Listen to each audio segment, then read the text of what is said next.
January 6, 1944. 8th Air Force Headquarters. High Wycombe, England. Major General James Harold Doolittle, 47 years old, from Alameda, California, stood in the office of Major General William Kepner, commander of 8th Fighter Command, when something on the wall caught his attention. A sign hung prominently above Kepner's desk. Its message was clear, simple, and, in Doolittle's assessment, completely wrong. The first duty of 8th Air Force fighters is to bring the bombers back alive. Doolittle read it twice, turned to Kepner, spoke quietly but with absolute certainty. That sign needs to come down. It is wrong. Within hours, a new sign replaced it. The first duty of 8th Air Force fighters is to destroy German fighters. This moment, this single change in doctrine captured in 14 words, would mark one of the most consequential tactical decisions of World War II. A complete reversal of fighter employment philosophy that would shatter the Luftwaffe within weeks. What bomber crews initially called suicide, what some commanders labeled reckless abandonment, what would prove to be the strategic masterstroke that won air supremacy over Europe. The mathematics of aerial warfare were about to be rewritten, not through technological innovation alone, not through superior production capacity alone, but through one general's willingness to sacrifice defensive doctrine for offensive results. The crisis had been building for months. The statistics told a story of systematic slaughter. October 14, 1943. Second Schweinfurt raid. 291 American B-17 Flying Fortress bombers launched from bases across England. Target: ball-bearing plants at Schweinfurt, deep in the heart of Germany. The factories produce components essential for German war production. Bearings for tanks, aircraft, submarines. Virtually every machine the Wehrmacht fielded. The Americans reached the target, dropped their bombs with devastating accuracy, destroyed approximately 60% of Schweinfurt's ball-bearing production capacity. But the cost was catastrophic. 60 bombers failed to return. Another 17 were damaged beyond repair, written off upon landing. 77 aircraft lost from 291 launched. 26.5% loss rate. 600 men dead or missing in a single afternoon. The survivors landed at dusk, their aircraft riddled with cannon strikes and machine gun holes. Crew chiefs counted damage. Some bombers had over 200 hits. That they'd flown home at all was testament to the B-17's legendary durability. But durability couldn't overcome mathematics. American bomber crews faced odds that made completing the required 25 mission combat tours statistically unlikely. During the worst periods of 1942 and 1943, survival rates fell to between 25 and 35%. 3 out of 4 men who began flying combat wouldn't finish their tours alive or unwounded. Lieutenant Robert Morgan, pilot of the famous Memphis Belle, one of the first crews to complete 25 missions and return to United States, wrote in his diary that night, "We are being slaughtered. The fighters turn back at the German border, and we fly on alone into hell. The forts protect themselves well with their guns, but it is not enough. We need the fighters to go all the way with us, or we need to stop flying deep penetration missions. This cannot continue." The German fighters had developed devastatingly effective tactics. They would form up beyond the range of Allied escort fighters, typically P-38 Lightnings or P-47 Thunderbolts that lacked range for deep penetration missions. Then they attacked in mass formations. Head-on passes through American bomber formations. Closing speeds exceeded 600 miles per hour. American gunners had perhaps 3 seconds to acquire, track, and fire at targets moving at combined speeds faster than sound.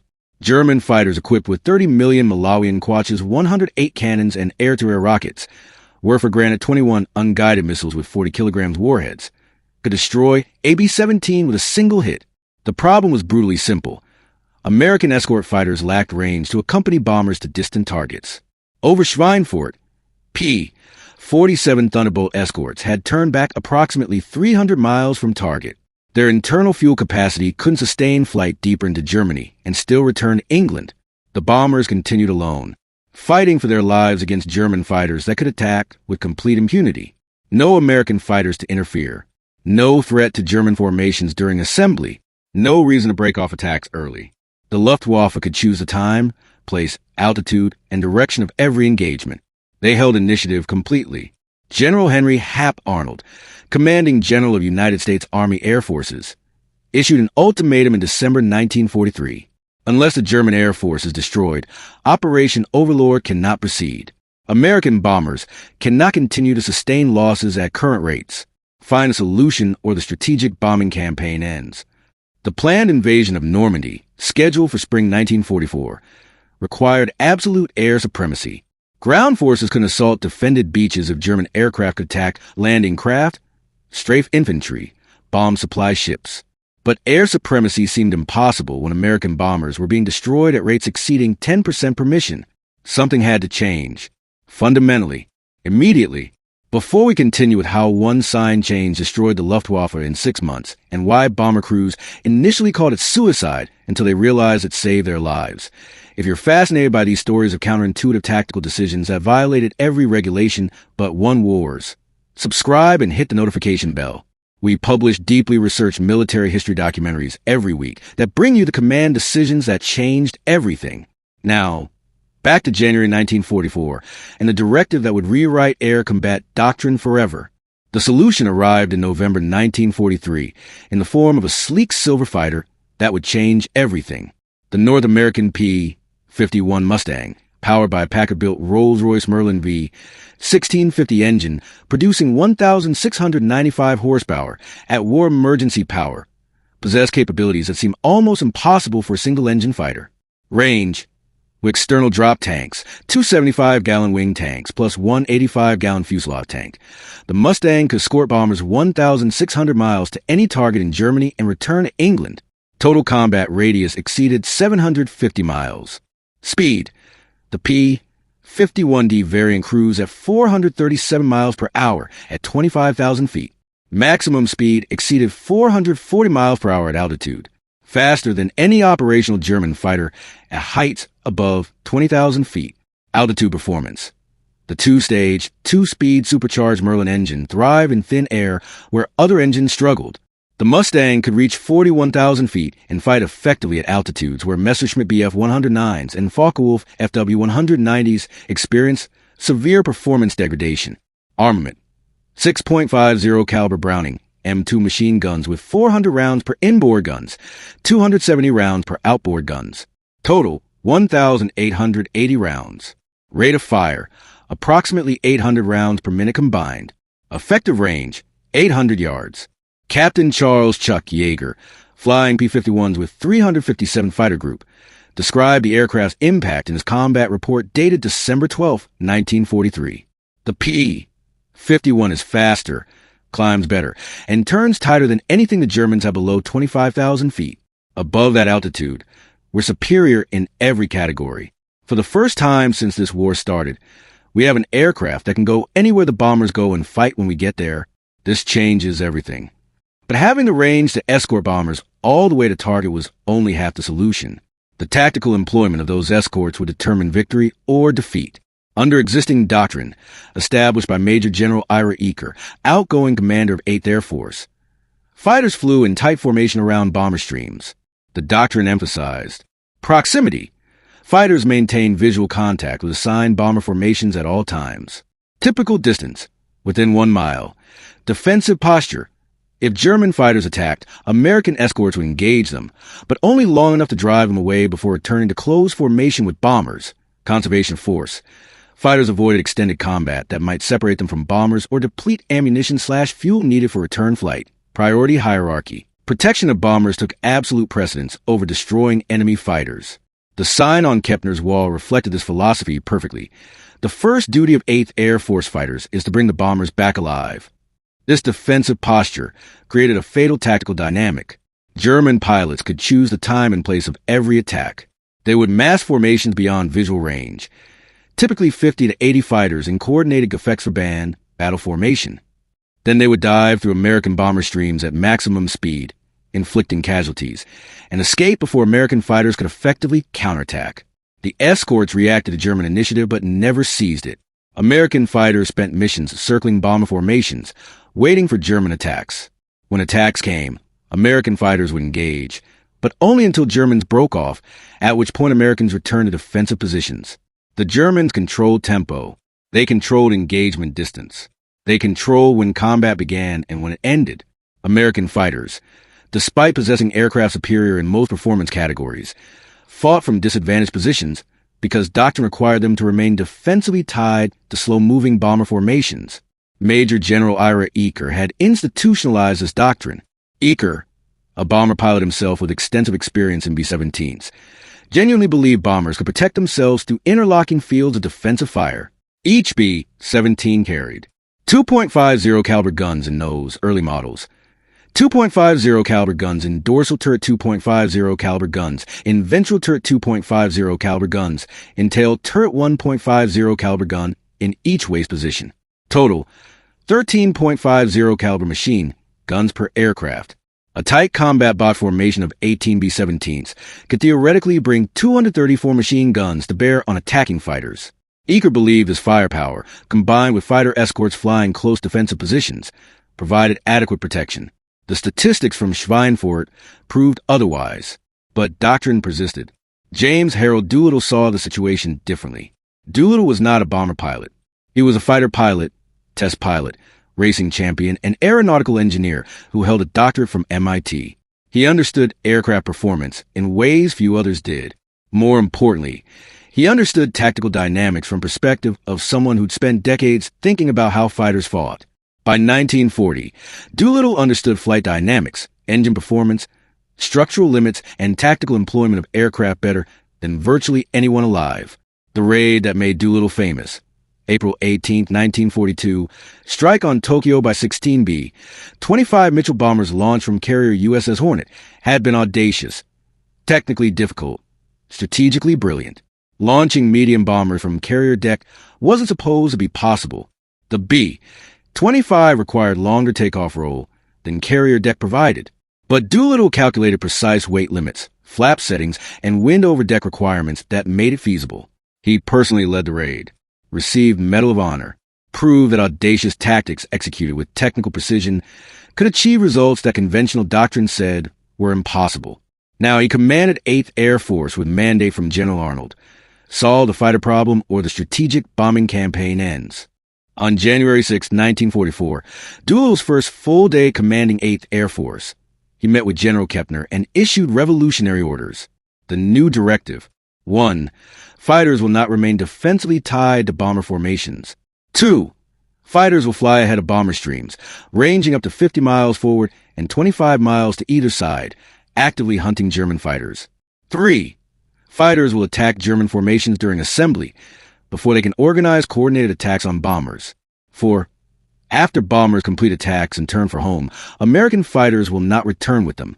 5. Fighters will sweep across Germany at low altitude, strafing airfields, destroying aircraft on the ground, attacking trains, fuel depots, infrastructure. 6. The goal is not merely to protect bombers. The goal is to destroy the Luftwaffe completely. The order shocked American fighter pilots and terrified bomber crews. Colonel Donald Blakesley, commander of legendary 4th Fighter Group, formerly RAF Eagle Squadron, understood immediately. His response to his pilots: "This is what we have been asking for. Freedom to hunt. We are no longer shepherds guarding sheep. We are wolves." But Lieutenant Colonel James Howard, operations officer of 354th Fighter Group, captured bomber crew perspective. The men flying forts and liberators think we're abandoning them. They believe fighters leaving them alone to hunt Germans elsewhere is insanity. They don't understand that killing German fighters before they reach the bombers is better protection than shooting them down after they attack. The bomber crew's fears weren't irrational. They'd survived previous missions only because fighters stayed close, driving off attackers. Now those fighters would disappear over the horizon, leaving bombers apparently defenseless. Many crews believed Doolittle's order was a death sentence written by a general who didn't understand their war. The next 4 months would prove whether Doolittle's gamble was genius or catastrophe. For the Luftwaffe, winter 1943-44 had seemed like approaching victory in the air war over Germany. Despite 3 years of Allied bombing, German fighter production had actually increased. Messerschmitt and Focke-Wulf factories, despite dispersal to avoid bombing, delivered over 1,000 fighters monthly. German pilots had developed devastatingly effective tactics against American formations. The Storm Group concept, heavily armed FW-190 fighters carrying 30 million Malawian Quach's 108 cannons in underwing pods would attack bomber formations in close formation Sturmkeil, storm wedge. These aircraft sacrifice speed and maneuverability for devastating firepower. One 30mm hit could destroy a B-17. Faster Bf-109 fighters would escort the Sturmgruppe, engaging American fighter escorts, while the heavily armed FW-190s massacre bombers. Major General Adolf Galland, General der Jagdflieger, General of Fighter Forces, believed the Luftwaffe was winning the attrition battle. In November 1943 report to Reichsmarshal Hermann Göring, American bomber losses are unsustainable at current rates. If we maintain this pressure through winter, the Americans will be forced to abandon daylight precision bombing by spring 1944. Our fighter production exceeds their ability to replace losses. Victory is achievable. But Galland's analysis contained fatal blind spot. He focused on aircraft production numbers while overlooking pilot attrition. Germany was building fighters faster than Allies could destroy them in factories or on the ground. But Germany could not replace experienced pilots at anywhere near the rate they were being killed in combat. Luftwaffe fighter pilot losses, 1943. Killed in action. 1. 847 missing in action. 678 wounded. Removed from combat 421 total. 2,946 pilots, from force approximately 2,200 operational pilots at any given time. The mathematics were unsustainable. Germany was losing more pilots than existed in the entire operational force. Replacements came from training pipeline, but quality was declining catastrophically. Training hours, fighter pilots. 1940. 250 hours total flight time before operational assignment 1941. 200 hours 1942. 175 hours 1943. 150 hours early 1944. 110 hours late 1944. 50 to 60 hours some pilots. For comparison, American fighter pilots in 1944 received average 450 hours total flight time before operational assignment, including 250 hours in their combat aircraft type. Feldwebel Hans Dammers, Bf-109 pilot with 8 victories, flying with Jagerschwader 26, wrote to his brother January 1944, "The new pilots last 3, maybe 4 missions before they're killed. They don't know how to dogfight. They can't work with wingmen. They freeze when attacked. We veterans must protect them while fighting Americans. It's becoming impossible. Every mission, we lose someone we can't replace." But German high command remained focused on aircraft production numbers, which looked impressive, while missing the pilot quality crisis that would prove fatal. Weather in early 1944 delayed testing Doolittle's new tactics. Winter storms grounded bombers for days. But January 29, 1944, brought clear skies. Over 800 bombers launched against Frankfurt. The new American fighter tactics debuted. P-51 Mustangs from 357 Fighter Group roared ahead of bomber stream at 28,000 feet, flying in loose finger four formations that maximized visibility and reaction time. They were not tied to specific bomber boxes. Instead, they hunted anywhere German fighters might appear. Near Bonn, American fighters spotted formation of approximately 50 Bf-109s climbing to intercept bombers. Instead of waiting for Germans to attack bombers, the Mustangs dove on them. The Germans, expecting to attack bombers at leisure, suddenly found themselves fighting for lives against fighters with superior speed and altitude advantage. Combat lasted 8 minutes. 13 German fighters fell. 2 Mustangs damaged, both returned to base. Remaining German formations scattered. Never reached bombers. Captain Donald Blakesley, leading 4th Fighter Group on similar mission, described effect. "We caught 20 Focke-Wulfs forming up over Cologne. They were slow, heavy with ammunition and fuel, climbing to attack bombers. We had speed, altitude, surprise. It was slaughter. We destroyed 11 before the rest escaped. This is how you win wars. Not by defending, by attacking." Bomber crews flying over Frankfurt that day noticed something remarkable. German fighter attacks, which usually began far from target and continued throughout bomb run, barely materialized. A few isolated attacks occurred, but mass formations that had devastated previous raids never appeared. New fighter tactics had intercepted them first. True test came February 1944 with Operation Argument, soon known as Big Week. General Karl II Spaatz, commanding United States Strategic Air Forces in Europe, designed operation as bait. American bombers would strike German aircraft factories. Targets so important Luftwaffe would have no choice but defend with everything available. Goal wasn't primarily to destroy factories, though that would be useful. Goal was to force Luftwaffe into decisive battle of attrition against American fighters that now outnumbered, outperformed, and, with new tactics, outfought German opponents. February 20th, 1944. Clear skies over Germany for first time in weeks. Over 1,000 American bombers from England and Italy, escorted by hundreds of fighters, launched against 12 different aircraft production facilities. Largest single-day air armada in history. Major Erich Hartmann, Germany's leading ace with 352 victories, though most against Soviet aircraft on the Eastern Front, watched American formation pass overhead his base.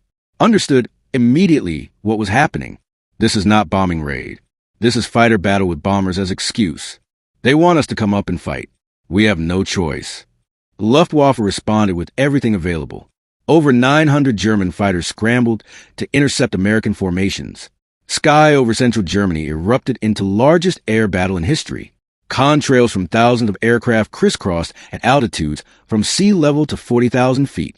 But this time, American fighters were not tied defensively to bomber formations.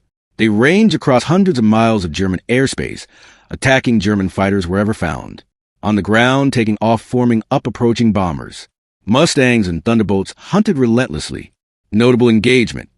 Lieutenant Urbanel Drew, 361st Fighter Group, encountered formation of Messerschmitt Me-262 jets taking off from Airfield near Leipzig.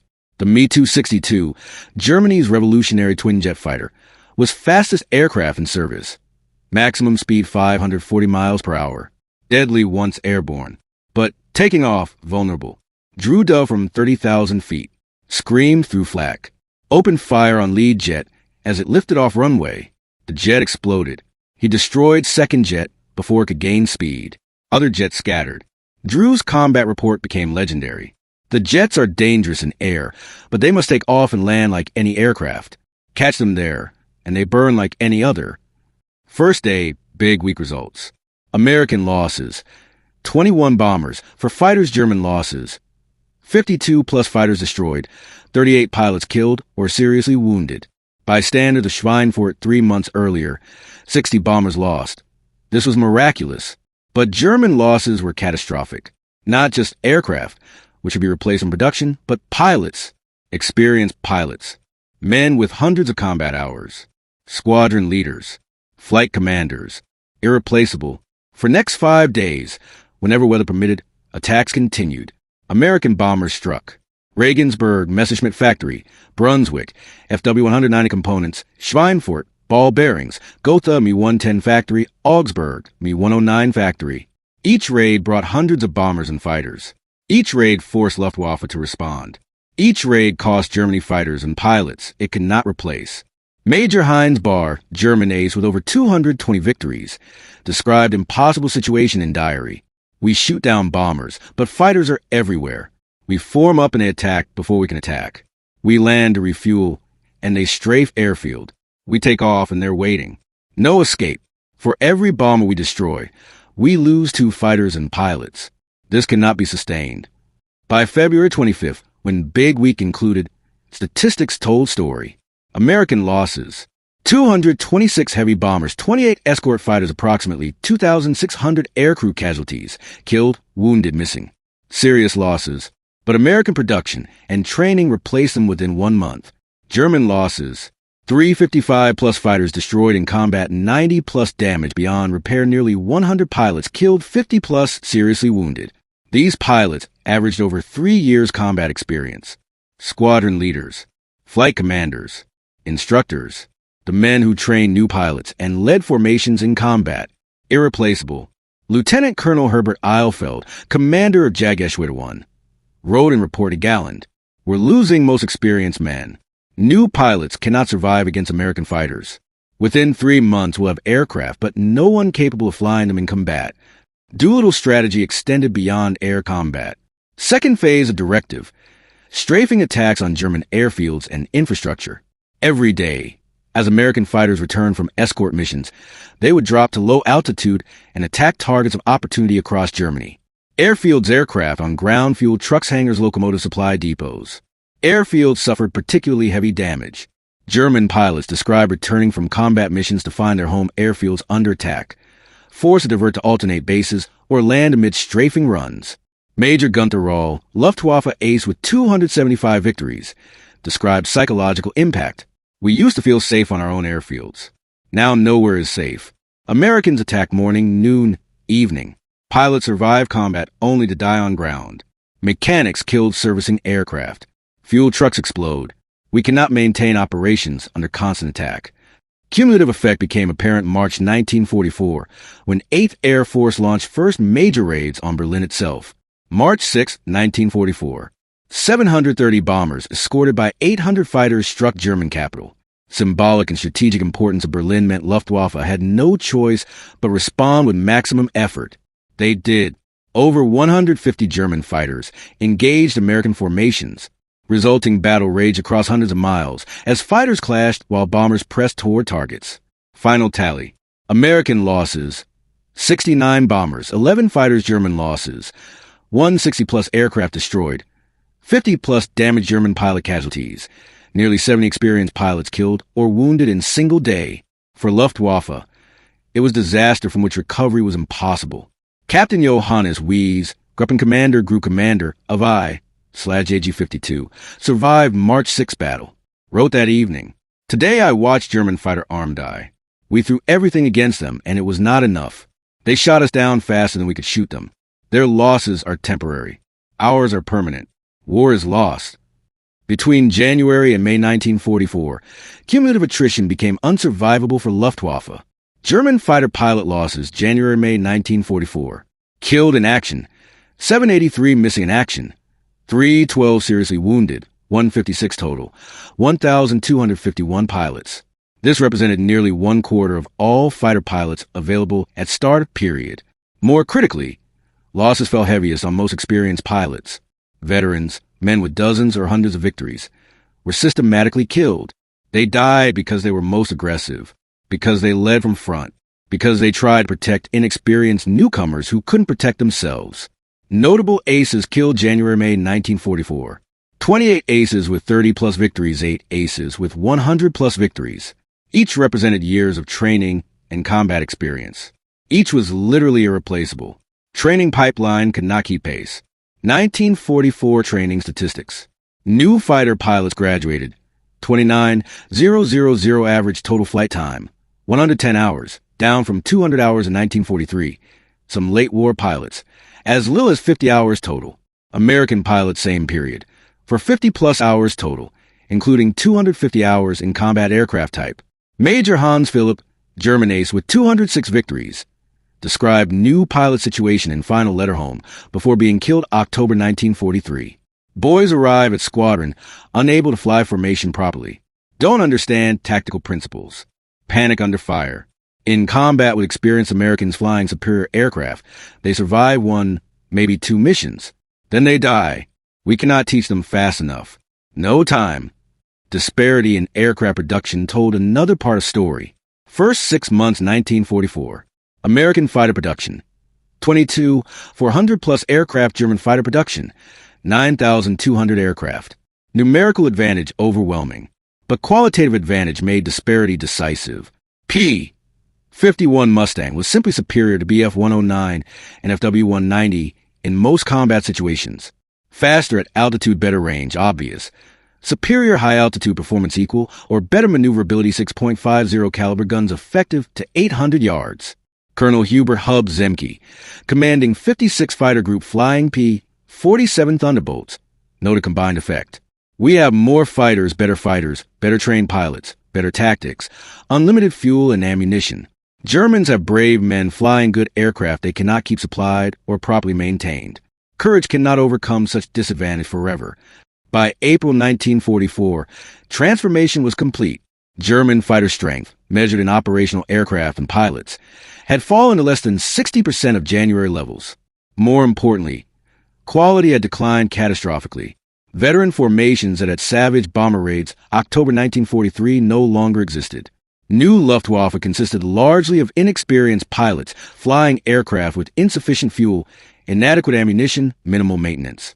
They faced American formations that grew larger and more confident each mission.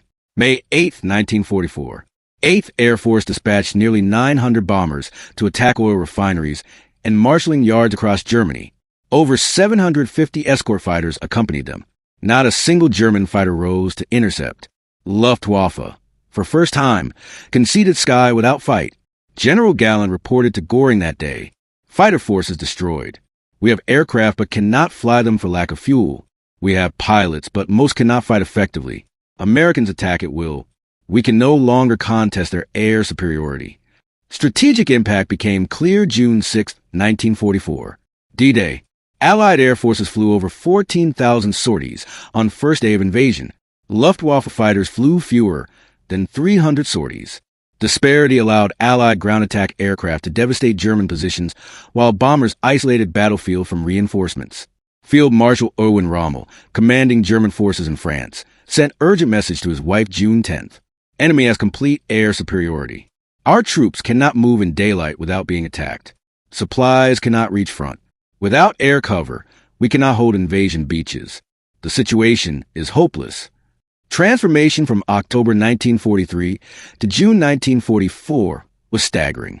6 months earlier, Luftwaffe had seemed capable of bleeding American bomber offensive to death. Now, effectively extinct as fighting force over Western Europe. Statistics of those crucial 6 months tell story of systematic destruction. Between January-June 1944, Luftwaffe losses: fighter pilots killed/seriously wounded.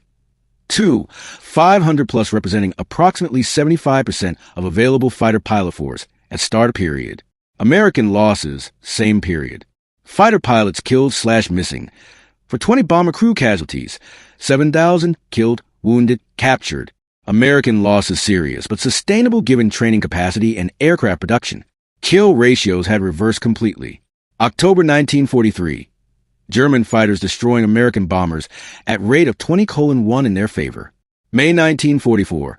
American fighters destroying German fighters at rate of 4:1. But beyond numbers, psychological transformation was equally complete. German pilots who entered 1944 confident victory now flew missions expecting to die. American pilots who had feared German fighters now hunted them aggressively. Captain Don Gentile, 4th Fighter Group, approximately 20 aerial victories, described change.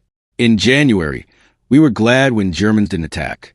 By March, we were disappointed when they ran away. By May, we were frustrated because there were so few left to fight. Transformation was total. Success of Doolittle's strategy vindicated his gamble, but created interesting historical irony. His decision, initially opposed by many bomber commanders as reckless abandonment, had actually saved the bombing campaign. By destroying German fighters before they could attack bombers, aggressive fighter tactics proved more protective than defensive escorts ever could be. General Spaatz acknowledged his June 1944 assessment. General Doolittle's decision to unleash fighters was a decisive factor in winning air superiority. "We destroyed more German fighters in 4 months than in previous 2 years. He was allowing fighters to hunt rather than forcing them to defend." Major General Frederick Anderson, who'd succeeded Eaker as commander of bomber operations, admitted his initial opposition had been wrong. "I believe keeping fighters close to bombers was the only way to protect them. I was wrong. Killing enemy fighters before they attack is far more effective than killing them during attacks." General Doolittle understood this. I did not. Tactical revolution extended beyond doctrine to fundamentally changing how air warfare was conceived. Before Doolittle's directive, escort fighters seen as supplements to bomber defensive armament. After Big Week, fighters understood as primary weapon for gaining air superiority, with bombers serving partly as bait to bring enemy fighters into battle. This understanding shaped air doctrine for decades. Korean War, Vietnam War, every subsequent conflict applied lessons from early 1944. Air superiority comes from destroying enemy fighters proactively, not from protecting friendly aircraft reactively. But human cost of strategy remained significant. Over 10,000 American airmen died in skies over Europe in first half of 1944. Bomber crews flew missions day after day, knowing each sortie might be their last. Extraordinary courage. Fighter pilots accepted mission of hunting German fighters deep over enemy territory. Remarkable skill and aggression. Lieutenant Robert S. Johnson, 56th Fighter Group, second highest scoring American ace in Europe with 27 victories, reflected on cost years later. We talk about tactics and strategy and numbers, but what really happened? Thousands of young men climbed into aircraft every day and flew into combat knowing many wouldn't return. We won because we had more courage, more skill, better aircraft, better tactics, better leadership. We won because Jimmy Doolittle understood that protecting bombers meant killing fighters, not staying close to bombers. By August 1944, Luftwaffe Fighter Force had effectively ceased to exist as coherent defensive organization. Individual groups continued fighting with great courage and occasional success. New jet aircraft, Messerschmitt Me 262, showed revolutionary potential. But systematic destruction of pilot force in the first half of the year could not be reversed. Germany produced over 36,000 fighters in 1944, highest annual total of war. But not enough trained pilots to fly them, not enough fuel to train pilots who existed, not enough experienced leaders to develop effective tactics, not enough time to rebuild what had been lost. Captain Erich Rudorfer, one of few German aces to survive war with 222 victories, summarized the situation. We had aircraft in abundance by late 1944, modern fighters, even jets, but we had no experienced pilots to fly them. Americans killed all good pilots in spring. War was already lost by the time our production peaked. Success of Doolittle's strategy created a template for modern air warfare that remains relevant today. 1. Air superiority cannot be won defensively. Requires aggressive offensive action against enemy aircraft and infrastructure. 2. Technological advantage matters. Training quality matters more. 3. Numerical superiority decisive only when combined with qualitative superiority. 4. Leadership willing to challenge conventional doctrine and accept risk can produce strategic results far exceeding incremental improvements to existing methods. Doolittle's decision to change sign on Kepner's wall wasn't merely symbolic. It represented fundamental reconceptualization of fighter employment. Bomber crews, who initially feared Doolittle's tactics as abandonment, came to understand and appreciate strategy. Technical Sergeant Andy Rooney, Stars and Stripes reporter who flew bombing missions to cover air war, wrote June 1944, "Fighter pilots saved us by leaving us. This sounds paradoxical, but it's true. When they flew close, Germans attacked anyway. When they flew ahead and hunted, Germans couldn't reach us. Best defense was good offense." General Doolittle understood this. We didn't. He was right. General Dwight D. Eisenhower, Supreme Allied Commander, acknowledged this in post-invasion assessment. Air forces gave us one thing essential for success: freedom to operate without enemy air interference. General Doolittle's fighter tactics destroyed Luftwaffe when destruction was essential. History will judge this as one of the decisive campaigns of war. General Adolph Galland, in post-war memoirs, identified turning point precisely.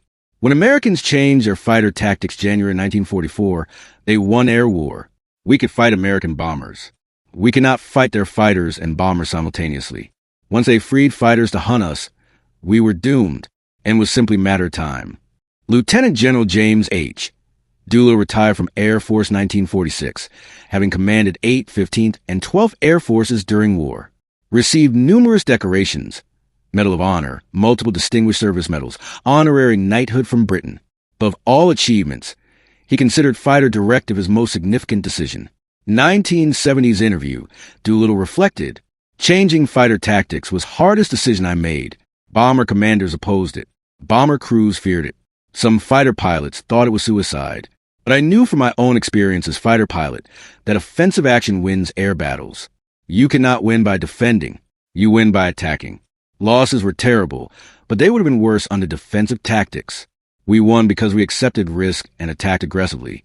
Sign that Doolittle ordered removed from Kepner's wall January 1944, now resides in National Museum of United States Air Force, Dayton, Ohio. Next to it hangs replacement sign. Together, they tell story of tactical revolution that won air supremacy in Europe. The old sign: "The first duty of 8th Air Force fighters is to bring the bombers back alive." The new sign: "The first duty of 8th Air Force fighters is to destroy German fighters." 14 words. One change doctrine. 6 months later, Luftwaffe was destroyed. Connection between those two events is direct, measurable, undeniable. On June 6, 1944, when Allied forces stormed beaches of Normandy under clear skies free of German aircraft, success of Doolittle's strategy was complete. Luftwaffe, which had terrorized Europe for 5 years, destroyed air forces from Poland to France, bombed London to rubble, was nowhere to be seen. American and British fighters had hunted them to extinction. Single tactical decision, single change in doctrine, Single general's willingness to challenge conventional wisdom, achieve what years of bombing could not. Luftwaffe was destroyed not by attacking factories, but by attacking fighters, not by defending bombers, but by hunting aggressively, not by playing defensive, but by seizing offensive. Sign came down January 6, 1944. 6 months later, Luftwaffe was finished. One general's reckless strategy had destroyed enemy air force in weeks, won air supremacy over Europe, ensured successive invasion that would liberate continent. History would judge Jimmy Doolittle's decision to change fighter tactics as one of the most consequential command decisions of World War II, not because it was complex or technically sophisticated, because it was fundamentally correct. The first duty of fighters is to destroy enemy fighters. Everything else follows from that principle.